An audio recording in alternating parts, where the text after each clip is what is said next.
Welcome back, everyone, to the deep dive. Today we're going deep on something that, honestly, I think a lot of us have some pretty strong opinions about homelessness, but we're going to go way past those surface level assumptions and really get into the hard facts. We've got this fantastic report from Community Solutions. It's called Affirming Truths About Homelessness. This is seriously one of those reports everyone should read. It's got so much useful information. I agree, totally. And that's why we're here today to give you, the listener, the evidence you need to debunk some of those, well, let's be honest, those myths about homelessness that are out there.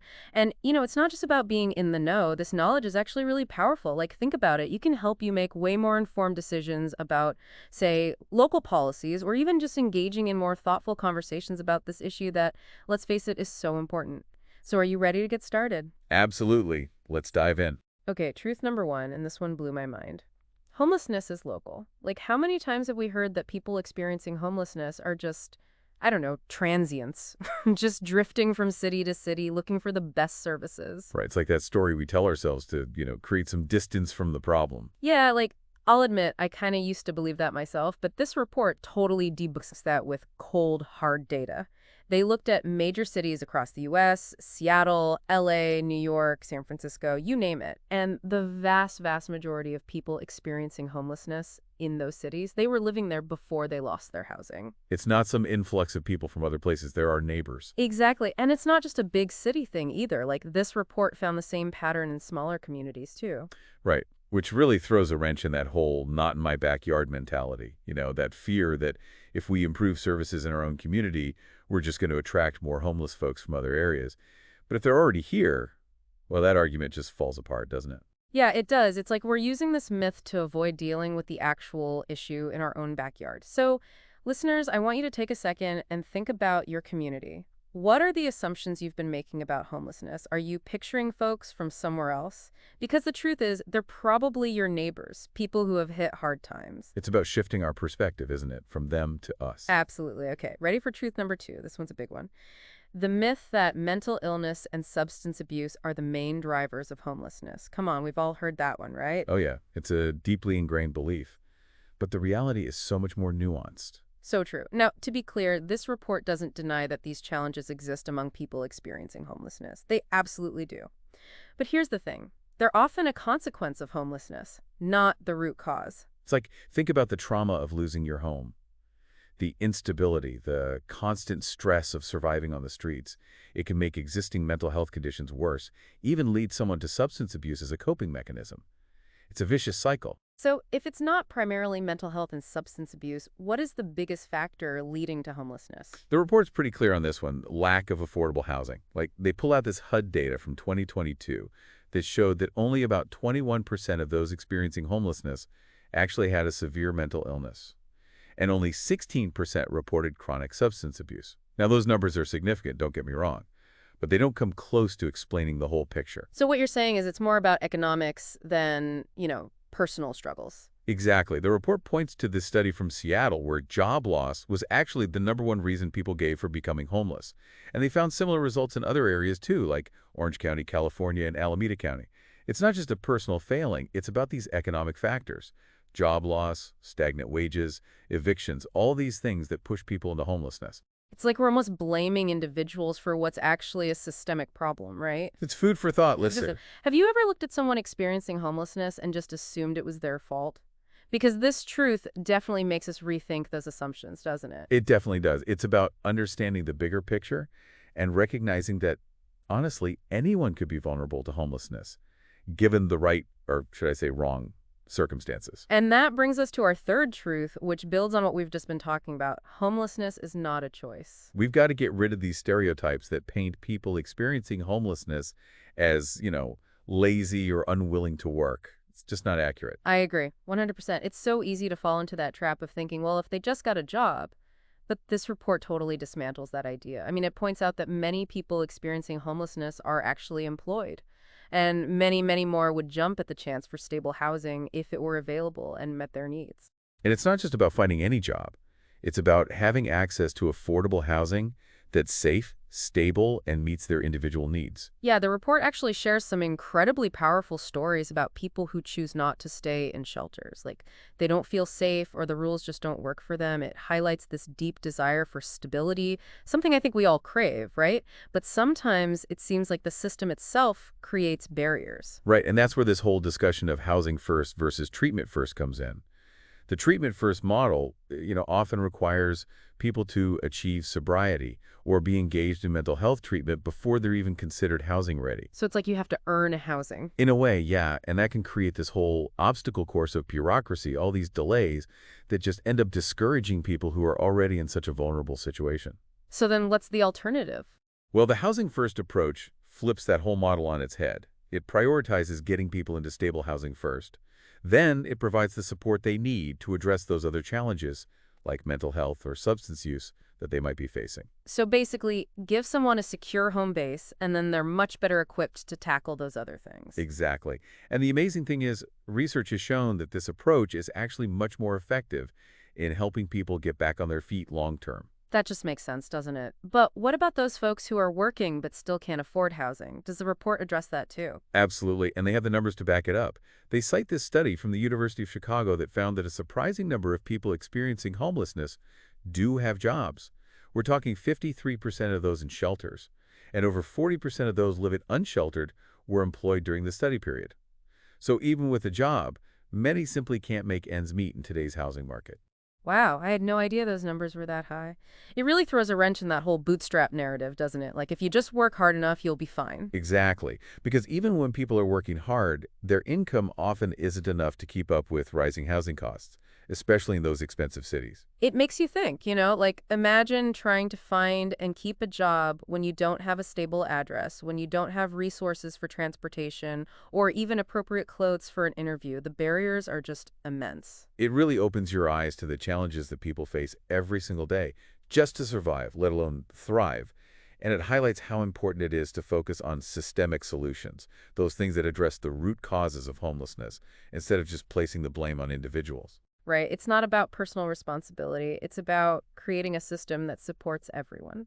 Okay, so we've debunked the myth that homelessness is a choice and seen how big a role economic factors play. But what about the perception of danger surrounding homelessness? I think that's a topic that deserves its own deep dive, so let's take a quick break and we'll come back to that in just a moment. Okay, so we're back and ready to tackle this next truth, which I'll be honest is a tough one to talk about. It's about the perception of danger surrounding those experiencing homelessness. It's something that I think a lot of us struggle with. It is. It's a really sensitive topic, but it's absolutely crucial to understanding the reality of homelessness. People experiencing homelessness are far, far more likely to be victims of crime, not perpetrators. Yeah, it's like we're constantly bombarded with messages, right? Like those news stories that portray homeless individuals as dangerous. And it's easy, to just let that fear take over. Oh, absolutely. Especially when you combine that with a lack of real understanding. It's easy to fall back on those stereotypes. But what's amazing about this report is that it uses hard data to completely flip that script. It does. Like, I'll be honest, I used to be that person who would, clutch my purse a little tighter if I walked past someone asking for money. But reading this report, it's made me seriously question those reactions because the data shows that up to 49% of people experiencing homelessness are victims of violence. Think about that. Compare that to just 2% of the general population. That's a massive difference. It is. It's almost like we've got the fear pointed in the wrong direction. Because the reality is, they're the ones living with a constant sense of vulnerability that most of us can't even imagine. The report goes into some specific examples of this vulnerability that are pretty startling. There's this study they talk about. It focused on older adults experiencing homelessness in Oakland, California. And what really stood out to me was that their rate of violent victimization was, get this, 10 times higher than housed older adults.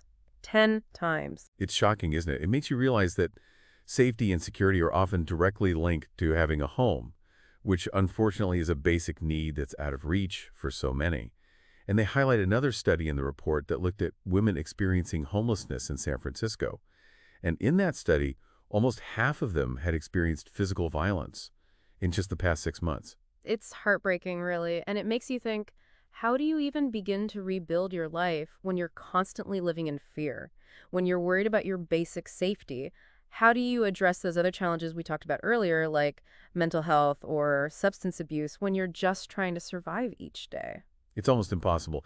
And sadly, this vulnerability is often made even worse by the stigma surrounding homelessness. It's like when we dehumanize people, when we see them as other, it becomes so much easier to justify policies that actually put them at even greater risk. It's a vicious cycle, isn't it? Like the stigma leads to policies that create more vulnerability, which then just reinforces the stigma. Exactly. And I think that's why this report is so important. It's not just about presenting data. It's about challenging us to look at this issue with more empathy and understanding, to recognize the humanity in everyone, regardless of their housing status. It's about remembering that everyone has a story, right? And those stories are often way more complicated than I'll realize. So before we move on, let's quickly recap those 4 truths we've covered today. First, homelessness is local. Second, mental illness and substance abuse aren't the primary causes, they're often consequences. Third, homelessness is not a choice. And finally, this one we just discussed. People experiencing homelessness are far more likely to be victims of crime, not perpetrators. It's about debunking those myths that prevent us from truly understanding and addressing this complex issue. It's been a real eye-opener for me, I've got to say. And for our listeners, if you're feeling, inspired to dive even deeper, I can't recommend this report enough. It's called Affirming Truths About Homelessness from Community Solutions. It's just packed with incredible insights, and honestly, it's a call to action for all of us. But hold on, there's one more piece of this puzzle we need to talk about, and I think it's going to surprise you. Okay, so we've been talking about how people experiencing homelessness are much more likely to be victims of crime. But the report doesn't stop there. It actually digs even deeper into this whole connection between homelessness and criminal activity in general. And I gotta say, what they found was pretty surprising. Yeah, it really does challenge a lot of those assumptions we've been talking about. They highlight this study from Baltimore that looked at arrest records. And get this, people experiencing homelessness were actually less likely to commit violent crimes compared to, well, folks who were housed. Wait, hold on. Less likely. That seems like it goes against everything we usually hear. I mean, you think about all those news reports, right? The ones that focus on crime and homeless encampments. It's easy to draw a connection and just assume. Oh, totally. And that's exactly why this research is so important. It forces us to question those automatic assumptions. Like, the report actually brings up another study, a national survey of incarcerated individuals. And guess what they found? A similar pattern. People who had experienced homelessness before their incarceration were actually more likely to have been arrested for property crimes, but less likely for violent offenses. So it's not as simple as saying, okay, homelessness equals crime. It seems like the types of crime and the whole context surrounding them are a lot more complex than we tend to think. Right. It's about understanding the circumstances that might lead someone to commit a crime and realizing that those circumstances are often drastically different for people experiencing homelessness. This report has been full of those aha moments, like things that make you really stop and rethink your entire perspective. And it's a powerful reminder that we can't just rely on gut reactions or those stories we've heard. We got to be willing to look at the data, at the research, and challenge our assumptions. Absolutely. And at the end of the day, that's what this whole deep dive has been about, right? Equipping you, the listeners, with the knowledge to have more informed conversations, to look beyond those harmful stereotypes and understand the complexity of homelessness. This report, Affirming Truths About Homelessness from Community Solutions, has been an incredible resource for us. I seriously can't recommend it enough. But, and this is important, knowledge without action doesn't really get us anywhere. So the question is, what are we going to do with all these truths we uncovered today? Well, it starts with each of us. We can challenge those harmful stereotypes whenever we hear them. We can support organizations that are doing incredible work on the ground in our communities. And we can advocate for policies that prioritize, things like affordable housing and wraparound support services for folks who need them. It's about understanding that homelessness isn't someone else's problem, right? It's an issue that affects all of us. And we all have a role to play in creating a more just and compassionate world where, honestly, everyone has a safe and stable place to call home. Couldn't have said it better myself. Change starts with awareness. And sometimes that awareness comes from taking a deep dive like this one, from challenging ourselves to learn more and to question those easy answers. That's it for this deep dive. Thank you all for joining us. And until next time, keep learning, keep questioning, and keep diving deep.